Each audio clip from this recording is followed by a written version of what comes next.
Welcome to Emerging Franchise Brands, the podcast that introduces you to the visionary founders of America's fastest growing franchise opportunities.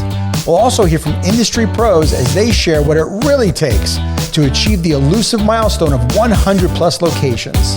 I am your host, Frank Fumey, founder of I9 Sports, and my 20-year journey from inception to acquisition has given me a unique perspective on how to succeed in franchising. Join me as we welcome today's guest. Hello, everyone, and welcome to the Emerging Franchise Brands podcast. On today's show, I have the founder of Latchkey Pets, Jeanna Womack. Jeanna, how are you? I'm doing really well. Thank you. How about you? Doing great. Thanks so much for coming on the show. We're going to have some fun here. Yes, thank you for having me. All right, let's start. Tell us all about Latchkey Pets. What is this all about, and how'd you get started? Well, we do in-home pet sitting, in-home pet care for folks who have busy lifestyles. About half of our services are more weekly, reoccurring midday visits for dogs when their people are at work or gone for the day. And then the other portion is vacation pet sitting when people go out of town. So we come into the home. The whole purpose is to keep their pets at home where they're comfortable, on their normal routine, maybe 3 to 5 visits a day, or we also offer overnights where we actually stay at their home as well. Oh, that's great. Especially I would imagine too, I just know as a former pet owner and dog lover that as the dog gets older, it's harder to bring them to, pet daycare or pet lodging place, and they get set in their ways, and it just makes it so much easier to be at home. Right. And there's lots of pets that do great in those environments, but yes, those older pets or pets with anxiety or pets that just don't do well with other pets, it works out great for them, especially kitties. Sure. We have let people kind of forget about the cats. Cats don't like to be boarded, right? So it's nice to just let them stay at home and not have to do that travel to the boarding facility. Sure. Awesome. Jeanna, how'd you get started with the business? So my dad actually started the business a long time ago. He was retired from his job and just put out on his little neighborhood page that he was available for pet sitting. I think he had like 2 clients, and then he decided to go back to work. And at the time, I was a stay-at-home mom with my 2 little bitties. One really had a newborn and a 2-year-old at the time. And one of his clients needed some help. And so he asked me if I could cover the ones he couldn't. And I was like, yeah, that would be fun as long as I can bring my boys, my baby gumballs joining us. So I loaded up my boys in a double stroller and we walked some dogs and did the things, and I loved it. And that's kind of how it began. Those couple clients he had used me, and I really enjoyed it. And I put it out on Craigslist, right? Because at the time that was the thing. What year was this? 2010. And I don't honestly know where I even thought of like the daytime dog walking piece, because I remember thinking like, no one's going to pay for that, right? Is that a thing? And so that was my ad on Craigslist was, I'm available to walk your dog while you're at work. And prompt, like within a week, got my first Monday through Friday midday client. And, that's how my kids kind of grew up. We walked this sweet dog, Maggie, who was my first regular every day. And it was the best, and I just loved it. And it just kept building and growing slowly over time. And then my kids, eventually went to school. And so I was able to really work on it more. Never dreamed that I would be a business owner, right? Let alone a franchisor. Right. My background is, in family and child studies. I was a social worker for, social services before this, but it kind of is a natural fit. I still get to care for pets now instead of families, but I'm still caring for families just in a different way, which is pretty cool. What a great idea. And you get to get paid doing something that you love. I could imagine like in the beginning, like, I can't believe I'm getting paid for this. Yes. Being able to be around dogs and cats. I still think that. I did a walk last week and, it's gorgeous out finally. And it's like, I can't believe I get to walk outside in this beautiful weather and get exercise and fresh air. It's like the greatest job ever. That's great. How far along when you were getting started before like you formalized it and like, okay, it has a company name, Latchkey Pets, and like, this is a real business. How long were you doing it? So the name actually my dad used. That was his name that he came up with. And again, he just had like a couple people. So I wanted to keep that name just because it was his. But really, I would say it was about maybe 2 or 3 years. And that's when it kind of was like, okay, this is actually becoming a business. It was 4 years in when I hired my first team member. So at that point, it was, I had to be by the book. That was important to me. So just kept growing and then ended up going through the franchise process in 2019 and sold my first franchise January 1st of 2020. What a time that was. It was possible time, honestly. This business requires people to travel and go to work and go to school for us to have revenue. Right. So that was certainly a rough time for us, but we got through it. And what about your first hire? So you were doing this for how long before your first hire? About 4 years. So yeah, April. At that point, you kind of realized I'm onto something here. This is legitimate now, and I'm paying somebody else to do some work. You're taking on that responsibility now as an employer. How did that feel? Yes, it was exciting. It was terrifying, to trust someone else, right? To represent this thing that I had built and loved so much. And honestly, I had known and thought about, like, I need to hire help. I can't keep doing this. I only have so many hours in the day, right? For probably a year. And then finally pulled the trigger and hired my first team member in April of 2014. First, really I hired 2 people within a few months, and both of those people are still on my team today. And one of them became my first franchisee, which is super cool. That is great. Yeah. That's great. Tell me, when you brought on these employees, how much of it was the actual processes or the things you wanted them to do versus them understanding the personality of the pet whose home they were going to? I mean, it's a little bit of both. And to be fair, at that time, I don't think I really had processes in place, because I didn't know what I was doing. I don't have a background in business. I read as many books at the library as I could read to kind of learn.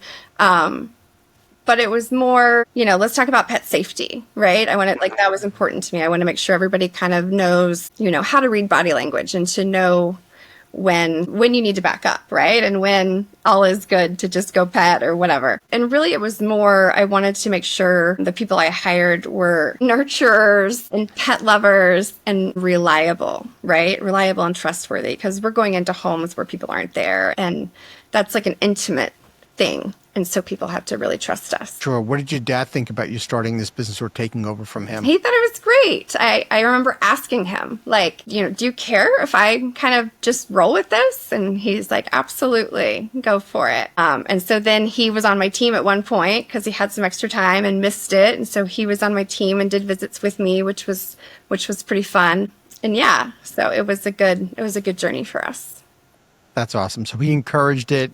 And you obviously were inspired to continue this. Yes. Jeanna, what did you think made your business model something you felt like you can scale and, be able to replicate to be able to broaden your reach? Yeah. I saw the value in it. In 4 years, right before I hired that first team member, I was so busy. I had people reaching out. I had to turn down some jobs. And so I knew that it was a service that people wanted and needed. And I knew, I got the bug, right? I got that entrepreneur bug, which surprised me, but I knew I wanted to grow it. But I also knew that my family was first. And I had, my kiddos were 4 and 6 at the time. So they were my priority, and I knew that I only had so much bandwidth. So I knew I couldn't grow it with all these corporate locations and just hiring managers. And so that's when I learned about franchising and kind of dove into that as an option and decided to go that route. All right. So ultimately, what made you decide franchising? Like, you could have just continued to open company, quote unquote, company locations or license it, but franchising is a huge step for this business. Right. I liked the idea of having owners who were really invested in it. I thought that would, support the business, right? Like, they're invested. They want to grow this. It's different than just hiring a general manager who may or may not care as much as I do. Yeah. And also, while franchising certainly takes lots of time, it allowed me to have a little bit more flexibility in my schedule for the other things that go on in life. And that's a priority for us still with my franchisees. We have to try to keep that family life balanced. Sure. It's not easy as a franchisor. You obviously can't take over the responsibility of the work the franchisees need to do, but at the same time, you just want them to win so badly, right? I mean, they're they're carrying the name, Yes. they're relying on you, and it's a huge responsibility. Yeah, definitely. And I love that part of it. And I love that I offer my franchises to women. That's important to me, that I support women in owning and starting their own business. And I try really hard to support them as much as I can, right? That's my job. And we're so small still that's me. I'm corporate, right? So like I help with interviews and I help with all the little things that maybe down the road or larger franchises have these corporate locations that do these tasks. But right now it's me, but I love that about it. But I wanted to make sure I had the time to really do that. So we're intentionally trying to grow slowly so that we can continue doing that level of support. You're growing. You have what, 4 franchise locations plus the 3 company-owned locations, right? Yes. So I heard you say that your first franchise was actually an employee. How did you find the other 3? The other one is a cousin of mine, actually, which I know some people are like, don't do business with family, but it's worked. I actually was trying to get her to join my team for years because she, was a vet tech and, did some training on the side. And it was like, this is the perfect gig for you. And it just was never the right time within her family. And then all of a sudden it was the right time. And so she jumped right in, and that's been great as well. And then the other owners really have been employees as well, part of our team that just loved it and jumped on as a franchise owner. Hey, that's great, because that's a testament to your business that they are involved in it. They see who you are as the leader and they want to own one themselves. I mean, I can't think of a better testimonial than that. Yeah, it's been great. What about in terms of expansion? Are there particular markets? I know you're in Kansas and Missouri. Yes, so we're in the Kansas City metro. And where are you looking to expand to? Right now, I feel like we have a few more territories within the metro that are available. We intentionally try to keep our territories very small because of the nature of our job.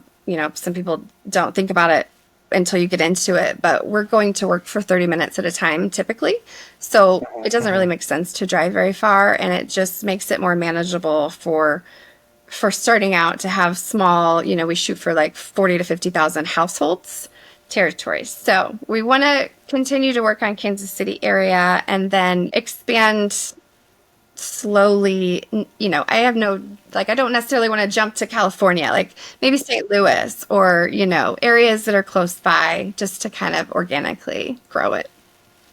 Cool. Fair enough. And what about the size of the territories that you offer? Yeah. You mentioned they're small. What do they look like? So it's typically, right now we're kind of in suburbs of Kansas City. So maybe 40, 50,000 households. We do have like a median income requirement because, daytime dog walking is certainly a luxury that some people can't do. So you want to have the right neighborhoods that can support that. But it's typically one suburb is around the right size. Because so many people have pets. Right. I mean, there's plenty of potential clients out there for us. Yes. Jeanna, now that you've been doing this a while, what would you say is the attributes of somebody who's going to be really successful in this business? What does it take to thrive in this franchise? As a franchise owner, I think you have to have a drive that is within yourself. It's really hard to keep going when you don't have a boss telling you what to do, right?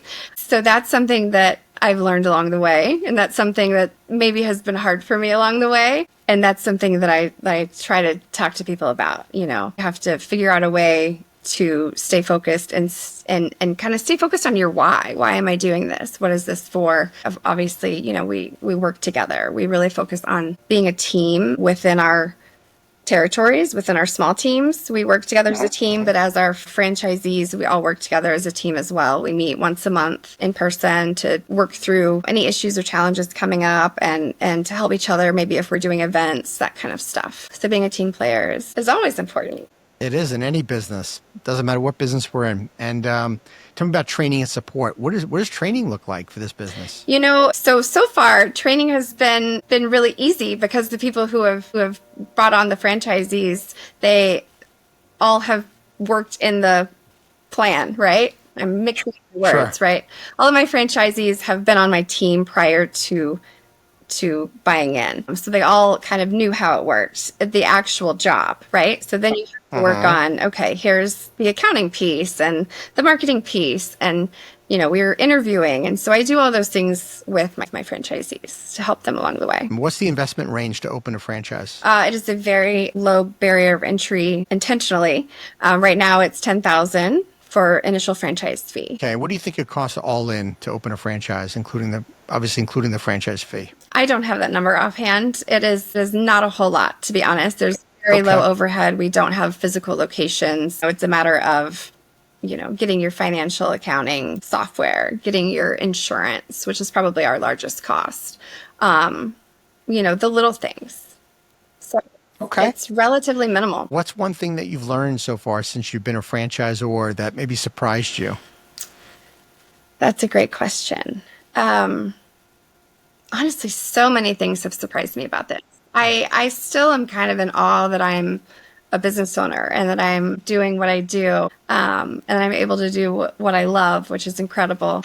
I think really, I guess I would say just supporting women and starting their businesses. It's just something that I never dreamed that I would have the privilege of doing, and it is my why, right? My why has changed a little bit along the way, but now it has become my passion, and I love it. Jeanna, what about your brand growing over the next 5-10 years? Like, what's your dream? Where do you see this thing going? It's interesting. When I started, I had really, really big dreams. And I thought it was great to have big dreams. And it's still great for people to have big dreams. Over the past few years, and maybe it's a product of COVID and just changing lifestyles, but I think I've been more focused on what is enough. And oh, very nice. I don't have the same dreams that I had. I think my dreams now are just to kind of take it one day at a time and see where it goes. And I know that's, completely probably opposite of what maybe the normal answer or the normal business owner should have, right? Because you're always so focused on these goals and, all the steps to get there. But right now in life, I'm just focused on supporting what we have going on and really helping my franchisees have that balance of, this is what we're doing for business, but let's remember that we also have this other whole part of life that's important too, and not get so wrapped up and stressed out in work. And in the numbers. Jeanna, I love your answer, by the way, because essentially what you're telling us is a lesson that many people don't get. And that is, it's not about achievement, it's about fulfillment. Because you said when is enough. And I think too many entrepreneurs miss that. They focus on more, more, more, and they don't even know why they want more. It just becomes a habit, a pattern of behavior over a long period of time. I know I went through that personally myself in my business, where I realized having more wasn't making me any happier. It was the difference I was making in people's lives that absolutely moved me. And that to me was, life is really about fulfillment. Maybe it's a 20-something-year-old thing where we're all about achievement. At least that's where I was in my 20s and 30s. But, as I got older, I realized I'm most happy when I'm fulfilled. And I see that smile on your face. And it comes through loud and clear that this is not about just how big we can get. Yeah. It used to be about the number, right? I had these financial goals and, number of franchisee goals. And yeah, it's amazing how life changes you, I suppose. Mm-hmm. Well, look at you're making a difference in people's lives. You're giving them an opportunity that they otherwise couldn't imagine doing something like this, that they can actually get paid for, being around animals. And this offers them that opportunity because you were willing to take a chance in franchising this. And you might not realize it yet today, but you're going to see over time that it's going to have, everything you're doing is going to have an enormous ripple effect on other people when you look back on this business. That's an interesting thought. It's exciting. Yeah. Have you noticed, at least since from before COVID to after COVID, how any trends have changed on people's needs? Obviously, people are back to work and they're not home as much. But have you noticed any trends that have maybe been different from the time you started to today of your customer wants or preferences? The thing that I'm thinking about is I have so many clients that start now and, they talk about having COVID dogs. All these people adopted dogs during COVID. And they were there, right? They were home. all the time for a year or two or 5, right? And maybe now they're just going back to work and they're like, oh my gosh, I have this dog that has always had a person with them. What am I going to do? And so maybe there's some more anxious dogs these days, but yeah, that's kind of the only thing that sticks out on that trend wise. So, Jeanna, how long do you plan on doing this business for? What kind of legacy do you want to leave behind with this thing? Again, I previously had thought about the exit plan and thought about the things, and now I'm more just taking it a day at a time. I love what I'm doing today, and I think about doing it for a long time. I'm more running the business than I am in the day-to-day stuff, but I still get to walk dogs or do visits every once in a while to cover for my team, which I love. I want to do it. I want to do it forever. I know that's probably not going to happen, but right now that's where I'm at. That's beautiful. I mean, you're saying, you want to stay connected to the business, right? And it keeps you grounded, right? To be able to do that on the day to day. Yes, definitely. And I do think, at some point, down the road, if we are much larger and I have, a lot more franchisees, I know that I only have so much bandwidth. So I know that I have to then develop a team that is doing some of the things that I currently do. And, even in listening to your podcast, I'm like, okay, at some point, people hire or sell to these other people who can make it bigger, right? And I think that has been good to hear, honestly, because I think I really love the start. I love growing businesses from the very beginning. I love growing plants from seeds, right? Like I like the beginning part. So I suspect that maybe once it gets a little bigger, that might be something to pass off to someone else. But right now, I'm just loving what I do today. That's awesome. It doesn't get better than that. All right. So Jeanna, tell the audience why now is a great time for folks to join Latchkey Pets. Well, it's a great time in general to get into any pet care industry, right? So many people have pets. It's a beautiful gig. It's my dream job. It's absolutely my dream job. And we're small, and we, which means we work together so closely and we all support each other, which is beautiful. And I hope that, as we grow and get bigger, that still continues. But I think because we're at the beginning, we all are very honest with each other that, we don't know all the things, right? I don't know all the things. And we work together to figure it out. And we work together to grow and learn. And it's pretty special. Wonderful. All right. Well, Jeanna, if someone was interested in learning more about Latchkey Pets and they want to be a franchisee, where would they go? Our website is latchkeypets.com, or they can email me, Jeanna. It's spelled a little differently. It's JEANNA at latchkeypets.com. Sweet. All right, I got one last question for you. So I end every podcast with the franchise tip jar because the franchise community is so generous with sharing information. So my question for you is if a friend came to you that was thinking of becoming a franchisee of another brand, of everything you now know about franchising, and what would you say to that person? What piece of advice would you give them to make sure that they're making a good decision and picking a franchise that's right? Obviously doing as much research as they can, but I do think talking to the current franchisees is huge, getting their perspective and really the culture of the company. But also, I think trusting your gut, Sometimes we know when something's not the right fit and yet push it anyway. So I think trusting your gut. If something doesn't feel right, it's not right. If something is just screaming at you that it is the right thing, follow the right thing for you. Awesome. Jeanna, that was great advice. Thank you so much for being on the show. I wish you all the best and continued success with Latchkey Pets. Thank you so much for having me. It was wonderful. Thank you for tuning into the Emerging Franchise Brands podcast. For additional insights, guest applications, and to stay connected, visit us at efbpodcast.com. The Emerging Franchise Brands podcast is for entertainment purposes only, and the views expressed do not necessarily represent those of Emerging Franchise Brands, its host Frank Fumey, or Emerging Franchise Group, LLC. Any discussed franchise or investment opportunity requires thorough investigation, obtaining proper disclosure documents, and expert consultation before making any investment decisions.